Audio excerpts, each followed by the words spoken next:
ছেলেদের একটাই প্রবলেম, সব কিছু বলবে ঠিক আছে, আর আমরা যদি বলতে চাই তখনই প্রবলেম হয়ে যায়। বলে কাঁচির মতো তোমার জুয়াটা চলতে থাকে। আচ্ছা কি করি বলুন তো? আমরা কি করব? হ্যাঁ, সে 10টা কথা বললে আমাদেরকে তো একটা বলতেই হয়। এত কাজ করব, সংসারের কাজ আছে, বাচ্চা সামলানো আছে, তার তো কি বলবে, তুমি সারাদিন কি করেছো?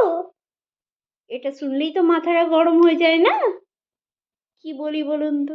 হ্যাঁ, এটাই তো বোঝানো যায় না স্বামীদেরকে যে পতি পারমেশ্বর, আপনি তো এক জায়গায় বসে কাজ করে আসেন, আমাদেরকে তো ঘরের মধ্যে একদম ছাদ ফেরে নিতে হয়, যে জীবন সাথীর ছাদ ফেরে নেওয়া হয়েছিল না, সেটা এখানে নিতে হয় আমাদেরকে।